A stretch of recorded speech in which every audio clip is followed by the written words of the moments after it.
예수님께서 십자가를 지시기 전에 그 한 무리를 떠나서 다른 곳으로 가셨다고 돼 있어요. 한 무리를 떠나 분리되었다는 것, 카도시, 그러니까 분리됐다는 것, 구별됐다는 것. 거룩하다는 말은요, 세상과 제약된 세상과 분리된 것을 이야기하거든요. 하나님이 무리를 떠나서, 양무리를 떠나서 다른 곳에서 분리됐다라는 표현을 주님께서 오늘 여기 말씀을 통해서 설명하고 있어요. 그러니까 예수님께서는 이 땅에 태어나신 그 자체부터 세상과 다르게 분리되시고 거룩한 분으로 오셨다는 사실. 또한 예수님께서 십자가 지시기 바로 전에도 어린 양으로서 그 양떼들과 잠시 분리되어서 주님께서 오늘 요단강 저편으로 가셨다는 정말 심오한 메시지가 오늘 여기 들어져 있는 거예요. 요한복음 1장에 여러분, 예수님은 이 땅에 어린 양으로 오셨어요. 드디어 예수님께서 제물로 바쳐지는 것을 오늘 말씀 구구절절히 암시하고 있는 것을 우리가 볼 수가 있는데, 여러분, 어린 양 그러면 생각나는 게 출애굽기 12장에 보면 유월절 사건이잖아요. 유월절 사건.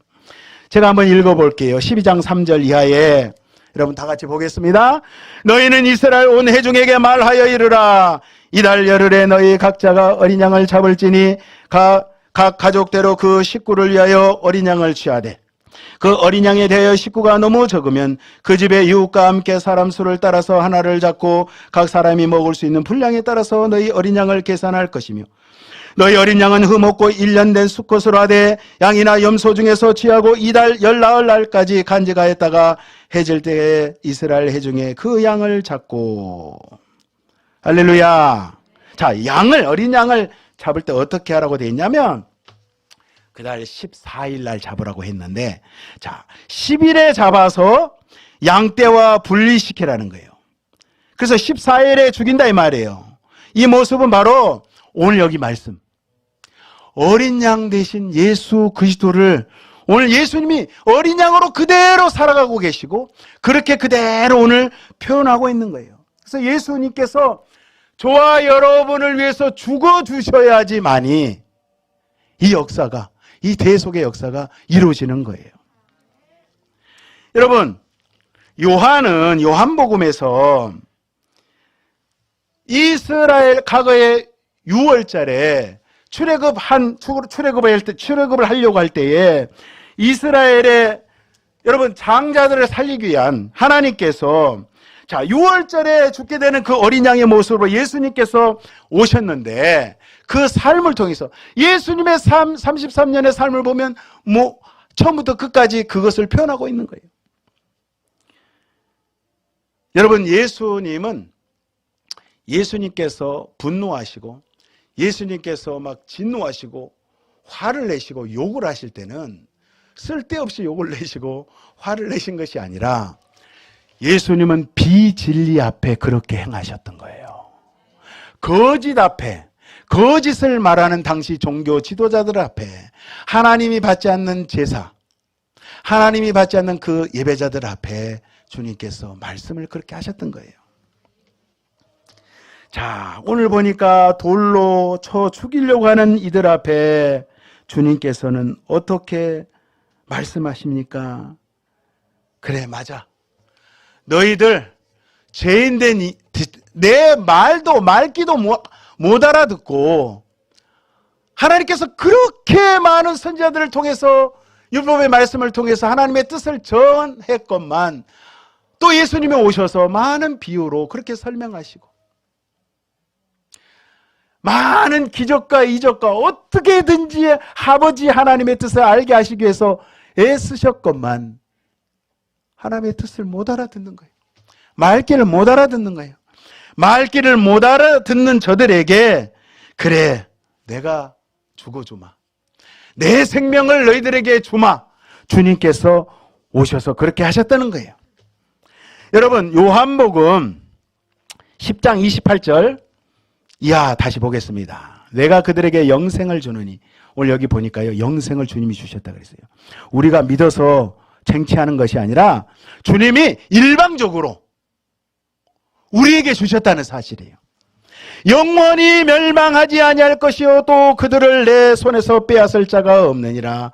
그들을 주신 내 아버지는 만물보다 크심에 아무도 아버지 손에서 빼앗을 수 없느니라. 나와 아버지는 하나이니라 하신대.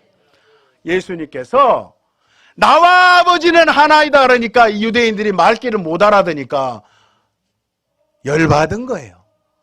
하나님의 아들이라고 이야기하지, 아버지와 하나라고 하지, 말귀를 계속 못 알아듣는 거예요. 31절에 보겠습니다. 유대인들이 다시 돌을 들어 치려 하거늘 예수께서 대답하시되 내가 아버지로 말미암아 여러 가지 선한 일로 너에게 보였거늘 그 중에 어떤 일로 나를 돌로 치려 하느냐. 유대인들이 대답하되 선한 일로 말미암아 우리가 너를 돌로 치려는 것이 아니라 신성모독으로 인함이니 내가 사람이 되어 자칭 하나님이라 함이로라. 예수님께서 많은 기적과 이적을 보여주셨어요. 근데 사실 그때 당시에 유대인들은요, 관심이 중요합니다. 지금 오늘날의 신앙생활 저와 여러분들도 너무 기적 쫓아가지 마세요. 너무 눈에 보이는 물질의 세계에 쫓아가지 마세요.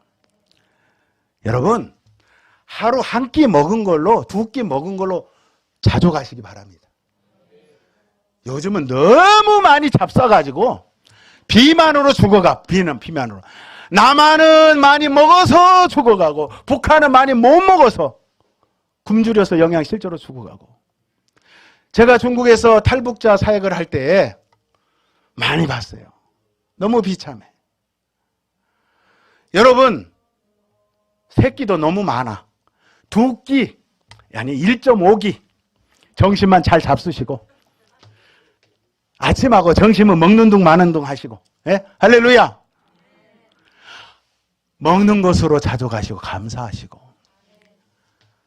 내가 생명 되신 예수를 정말 주님의 은혜로 만나게 하시고. 여러분, 예수 믿은 거 시험 봐가지고 예수 믿으셨어요? 내가 믿으려고 작정했어요? 아유, 내가 내 발로, 목사님 내가 교회를 내 발로 갔지요. 아니에요. 주님이 그 마음에 감동을 주셨기 때문에, 성령께서 발걸음을 인도하셨기 때문에 오신 줄로 믿습니다. 이 당시의 유대인들이 자기에게 이득이 되지 않으니까 예수를 잡아 죽이려고 하는 거예요.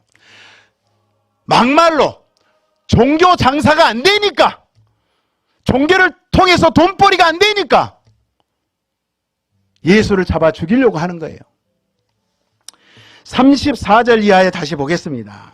예수께서 이르시되 너희 율법에 기록된 바 내가 너희를 신이라 하였노라. 우리 다 같이 읽을까요? 하지 아니하였느냐. 성경은 패하지 못하나니 하나님의 말씀을 받은 사람들을 신이라 하셨거늘 하물며 아버지께서 거룩하게 하사 세상에 보내신 자가 나는 하나님의 아들이라 하는 것으로 너희가 어찌 신성모독이라 하느냐.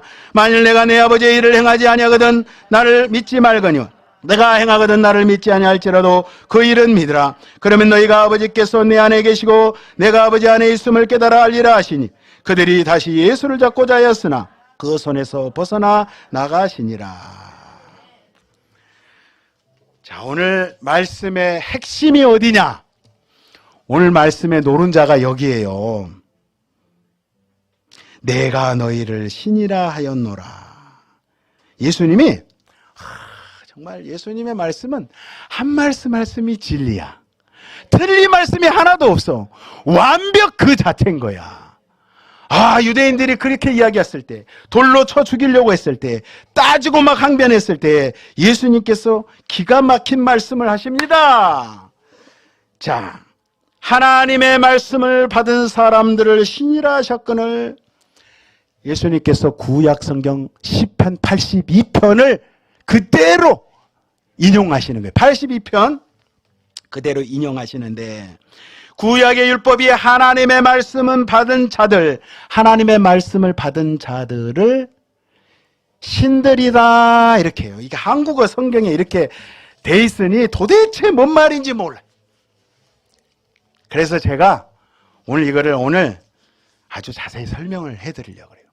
시편 82편 5절 이하를 한번 띄워주세요. 다 같이 큰 소리로 읽겠습니다. 그들은 알지도 못하고 깨닫지도 못하고 흑암 중에 왕래하니 땅의 모든 터가 흔들리도다. 내가 말하기를 너희는 신들이며 다 지존자들의 아들들이라 하였으나. 네, 여기 보니까 자, 너희는 신들이며 다 지존자의 아들들. 바꿔서 말씀드리면 쉽게 설명해 드릴게요. 하나님의 아들들이라 이 말이에요.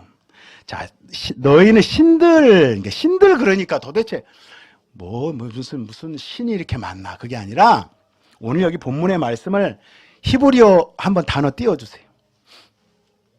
엘로힘이라는 단어가 있어요. 엘로힘. 따라서 하겠습니다. 엘로힘. 저 단어가 이제 우리나라 말이나 영어하고 다르게 히브리어하고 아랍어는요, 오른쪽에서 반대로 왼쪽으로 읽어야 돼요. 쓸 때도 오른쪽에서, 이렇게 봤을 때 오른쪽에서 왼쪽으로 띄워주세요. 네. 저 엘로힘이라는 단어가 원래 자음만 있고 밑에 점을 찍으면 이제 모음인데, 저 단어를 읽을 때 모음이 없으면 외국 사람들은 못 읽어요. 근데 유대인들은 습관상 저걸 엘로힘이라고 읽는데, 여러분, 그 사각형으로 되어 있는 거 있죠? 예? 네, 사각형으로 있는 데가 가운데가 다른 색깔로 되어 있죠. 붉은색으로. 네, 그걸 제가 이제 설명을 해드려요. 오늘 설교의 안고야. 찐빵이 안고. 굉장히 중요해. 이것만 오늘 아셔도 오늘 되는 거야. 예? 저 가운데에 있는 히브리어 알파벳 22개, 고대 시대는 22개 중에 저거를 띄워주세요, 계속. 네, 보면서 하게요. 저 엘로힘 단어에 저게 한국어로 번역을 하니까 저게 이제 문법적으로는 단어가요, 엘로하라는 단수에, 히브리어 단수, 단수는 하나잖아요, 권사님. 복수는 2개 이상, 그렇죠? 그러니까 2개 이상 그러면 하나는 그냥 하나지만 2개 이상이면 들을 붙이잖아요. 그들, 저들, 하나님들. 그래서 엘로힘은 하나님인데 하나님들 이렇게 표현해. 그러니까 이건 한국어로도 표현이 안 되고 영어로 번역도 안 되고 다른 언어로 번역을 하기가 애매해. 근데 잘 보세요. 저 단어의 가운데 저 해라고도 헤이라는 이렇게 돼가지고 이렇게 짝대기, 기역자 밑에 이렇게 짝대기 하나 돼 있는 거 있잖아요. 저게 무슨 뜻이냐면요, 집 안에서 창문이 열려가지고, 집에 창문이 열려가지고 창문을 통해서 바깥을 보다, 바깥 세상을 본다라는 뜻이 있어요. 원래 히브리어는 하나님께서 이 문자로 주셨을 때에 그림 문자, 상형 문자로 주셨어. 한자처럼. 한문은 딱 보면 뜻을 알 수 있잖아요. 히브리어도 마찬가지죠. 고대 히브리어는 글자를 딱 보는 순간 뜻을 알게 돼 있어요. 그래서 보다라는 뜻이 있지만 영적인 의미로 무슨 뜻이 있냐면 호흡하다라는 뜻이 있어. 숨을 쉬잖아요. 호흡. 따라서 하겠습니다. 호흡하다. 그리고 다른 말로는 계시, 하나님의 말씀, 기도 다 같은 뜻이에요. 왜 같은 뜻인지 제가 설명을 해드릴게요. 여러분, 출애굽기 4장 16절에 보면 이런 말씀이 있어요. 모세 너는 아론 그에게 엘로힘 같이 되리라. 너는 그에게 엘로힘 같이 되리라. 모세가 호렙산 떨기나무 가운데 하나님께서 모세야 모세야 부르실 때, 너 모세를 통해서 내가 내 백성 이스라엘을 애굽 바로 왕의 손에서 건져내리라 했을 때, 너가 가라 그럴 때 모세가 쫄아가지고 말을 못하는 거예요. 하나님, 저는 말주변이 없습니다. 보낼 자를 보내소서. 그런 거예요. 걱정하지 마라. 너 말 못한다고? 말 잘하는 아론 있지 않냐? 아론 붙여줄게. 그래서 내 여호와의 말씀을 네가 나를 통해서 들은 그대로 아론에게 말하면 말 잘하는 아나운서 아론이 대신 바로에게 말할 것이다. 그래서 여기 표현해 보면 뭐라고 됐냐?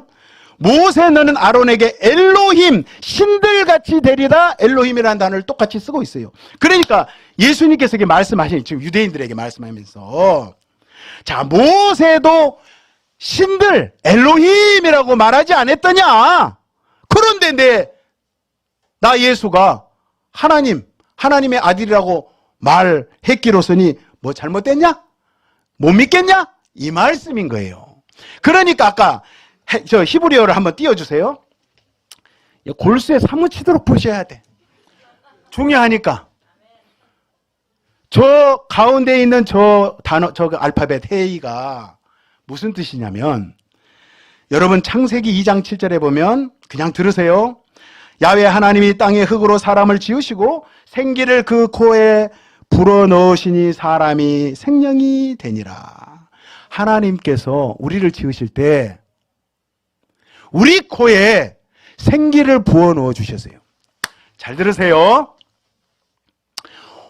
우리가 기도 그러면 영적인 호흡 그러죠. 영적으로 숨을 쉬어야 돼. 숨 쉬는 게 여러분 호흡이라는 한자어가 제가 중국에서 20년 선교하면서 그래도 한문 조금 압니다. 호가 숨을 내뱉다라는 말이에요.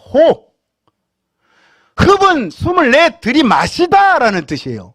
그러니까 호흡할 때 내뱉기만 하면 죽어요? 안 죽어요? 세상 말로 뒤집니다. 죽어요. 5분만 그렇게 해봐. 5분만. 내뱉기만 해봐요. 들어 마셔야지. 그러니까 이 말씀은 뭐냐면 하나님께서 우리를 지으실 때 저 엘로햄 글자 속에 있어요. 그 뜻이. 이 L자는 하나님을 말하고 그 사각형으로 된 거 있죠. 그쪽은 우리 인간을 말하는 거예요. 가운데 호흡을 이야기할 때 하나님께서 하나님의 말씀으로 숨을 내뱉으면 너희 인간들이 내가 내뱉은 그 숨을 들여 마셔라. 이게 하나님과 호흡하는 자예요. 그러니까 호흡이라는 것은 하나님의 말씀을 통해서 하나님과 하나 되는 것, 하나님과 호흡하는 것, 하나님과 여러분 기도가 여러분 죄송하지만 우리 순복음교회는 이게 좀 조심해야 될 게 있어요. 맨날 주시옵소서. 제가 오살리 있다 보니까 기도하러 막 전국에서 장로교, 감리교, 초기파로 다 와. 주시옵소서. 알죠. 병 들어서 오시지. 멀쩡하면 안 오거든. 놀러 가지. 놀러가 이제 날씨도 좋은데 꽃 피고. 기도원에 왜 오겠어?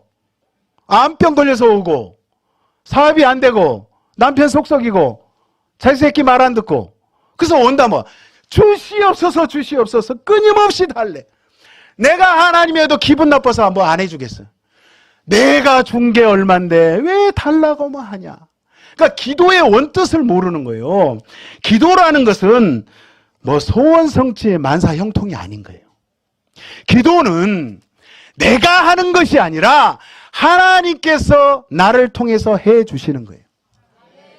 하나님께서 기도는 내가 하는 것이 아니라 누가 하는 거라고요? 하나님이 하시는 거예요. 여러분 이걸 분명히 하셔야 돼요. 하나님께서 나를 통해서 내게 은혜를 주셔서 내게 말씀을 통해서 감동을 주셔서 나로 하여금 하게 하시는 거예요. 앞에 부분을 빼먹고 밑에서 그냥 밑에 부분만 땅의 것만 이야기하니까 주시옵소서 주시옵소서. 뭘 그렇게 달라고. 그만큼 예수를 주셨으면 됐지. 우리는 예수님 한 분으로 만족해야 될 줄로 믿습니다. 그러니까 여기 오늘 이 말씀, 오늘 제목이 뭐라고요? 하나님의 말씀을 받은 사람들. 여러분 말씀이 뭡니까? 말씀이 뭐예요? 요한복음 1장 1절에 보니까 태초에 말씀이 계시니라. 그 말씀이 하나님과 함께 계셨으니 그 말씀은 곧 하나님이시니라. 말씀이 육신이 되어 우리 가운데 거하심에 말씀이신 그 호로고스 그 말씀 그분이 육체를 입고 이 땅에 오신 그분이 나사렛 예수인데 그 말씀 대신 예수님을 내가 간직하고 그 예수님의 진리의 말씀을 내가 품고 있다면 그 사람이 엘로힘이라 이 말이에요. 우리가 피조물이기 때문에 무슨 우리가 창조주 하나님처럼 하나님이 된다는 뜻이 아니라 이 말씀은 저와 여러분들이 하나님의 일을 맡은 자로서 하나님의 사역을 맡은 사람, 이임받은 사람, 다시 말씀드리면 하나님의 계시, 하나님의 진리의 복음을 전하는 사람들, 이거를 오늘 여기 본문 말씀에 나오는 신들 엘로힘이라는 표현을 쓰고 있는 거예요. 이해 가십니까? 그런 거로 여러분 앞으로 기도하실 때는 절대 주시옵소서 하지 마시라고요. 주님 아시지요? 아시죠? 주님 아신다니까요. 내가 병든 거, 내 문제 있는 거 아신다고요. 천지 만물을 창조하시고 나의 안고 일어서는 거 머리털 하나 세신 받은 그 능력의 주님이 왜 모르시냐 이 말이에요. 내어 맡기시고 감사만 하게 되면 주님께서 다 해결해 주실 줄로 믿습니다. 말씀을 정리합니다. 여러분, 과거의 성전, 돌로 지은 솔로몬 성전이나 스룹바벨 성전은 과거에 하나님께서 아버지의 뜻을 전하기 위해서 그 성전의 희생제사를 통해서 죄를 사하시고 그 성전의 모습을 통해서 메시아를 보낼 것을, 예수 그리스도를 알리기 위해서 그림자로 모형으로 보여주셨던 거예요. 그러나 이제 예수님이 오셔서 무슨 말씀하셨습니까? 내가 성전이다. 저 성전 헐라. 근데 당시에 유대인들은 눈에 보이는 성전으로 이해했단 말이에요. 예수님 자신 몸을 이야기하셨어요. 자, 예수님 성전된 그분이 저와 여러분을 위해서 갈보리에서 완성하셨어요. 내가 다 이루었다. 너희가 더 이상 할 게 없어. 너희 인간의 노력으로 이제는 할 필요가 없어. 뭘 하려고 하지 마. 제발 내 말을 들어. 내가 영원한 대제사장이 되었어. 예수님이 그렇게 십자가상에서 물과 피를 쏟으시면서 절규하면서 내가 다 이루었노라. 주님이 그렇게 우리를 위해서 그렇게 사랑을 베풀어 주셨다는 사실이에요. 그래서 오늘날에 성전은 없어요. 이스라엘 가도 그 성전 없어요. 다 때려 부셔버렸어요. 주후 70년에 로마의 제10군단 장군이 티토스 장군이 쳐들어와가지고 예루살렘이 박살났어요. 마태복음 24장에도 예언하고 있잖아요. 돌 하나도 돌 위에 남지 않고 다 무너졌다 그랬어요. 그럼 지금 시대의 성전은 어디에 있느냐? 고린도전서 한번 보겠습니다. 고린도전서 3장 16절 다 아시는 말씀이에요. 너희는 너희가 하나님의 성령인 것과 하나님의 성령이 너희 안에 계시는 것을 알지 못하느냐? 누구든지 하나님의 성전을 더럽히면 하나님이 그 사람을 멸하시리라. 하나님의 성전은 거룩하니 너희도 그러하니라. 이게 핵심인 거예요. 저와 여러분이 하나님의 진리의 말씀을 받은 사람으로서 저와 여러분의 영혼 가운데, 우리 마음 가운데 예수의 말씀이 있으면 하나님께서 저와 여러분의 이 몸을 성전 삼고 계시기 때문에 저와 여러분이 어디를 가나 에클레시아, 하늘나라가 된다는 사실이에요. 그게 천국인 거예요. 첫날 제가 여기 왔을 때 물어보시더라고요. 목사님, 성전 건축에 대해서 어찌 생각하시오니까? 제가 그랬어요. 저는 신앙관이 이 신학 방금 설명하고 설교했던 것이 확실하기 때문에 지금 시대는 저와 여러분, 예수 믿는 저와 여러분, 10년 가운데 예수 생명이 있기 때문에 여러분이 다 성전이에요. 이거 성전 아니에요. 그냥 편의상 그렇게 불러. 여의도도 가니까 무슨 대성전, 오살리도 가니까 무슨 예루살렘 성전. 그거는 우리가 편의상 예배드리는 장소로 예배 장소, 예배당이라 이 말이에요. 그거를 막 신성시하고 여기 봐보세요. 뭐 거룩해요. 여기 무슨 제단 아니에요. 그거 아니에요. 하나님의 말씀이 있는 곳이 제단인 거예요. 그것이 여러분의 심령이라 이 말이에요. 왜요? 예수의 생명이 여러분의 마음 가운데 성령이 거하시는 전이기 때문에 여러분 그걸 절대 잊지 마시고, 여러분 천국은 가는 곳이 아니라 내게 임하는 것이에요. 임재하는 것이에요. 예수의 영 성령이 내게 임하는 것이에요. 막 연세 드신 권사님 예전에 저희 어머니도 아유 내가 죽으면 천국에 가지. 어머니 천국은 가는 것이 아니라 성경에 어디 봐도 간단 말이 없어요. 원어에 보면 천국은 예수님도 임한다 그랬어요. 주께서 나와 함께 하셔요. 그게 천국인 거예요. 자꾸 장소의 개념으로 생각하지 마세요. 존재의 개념이에요. 천국은 어디에 있냐? 여러분 심령 가운데, 생각 가운데, 지금 살아가는 이 현실 가운데 있는 줄로 믿습니다. 여러분 절대 잊지 마시고 나와 함께 하시기 원하시고 나와 늘 동행하시는 원하시는 그 예수님, 좋으신 주님과 날마다 그분을 찬미하시고 찬양하시고 행복하시기를 예수의 이름으로 축원드립니다. 기도하겠습니다. 존귀하신 우리 아버지 은혜와 사랑을 감사합니다. 하나님 오늘 말씀처럼 하나님 진리 안에 거하는 저희들 되게 하여 주시옵소서. 하나님 우리가 엘로힘이 되어서 우리 심령 가운데 아버지의 말씀이 영생으로 생명으로 천국으로 자정한 줄로 믿사오니 하나님 우리를 지켜주시고 우리를 다스려 주시고 아버지 우리의 생각을 지켜나갈 수 있는 믿음의 권속들이 다 되어줄 수 있도록 성령 하나님 주장하여 주시옵소서. 감사하며 예수님의 이름으로 기도하옵나이다.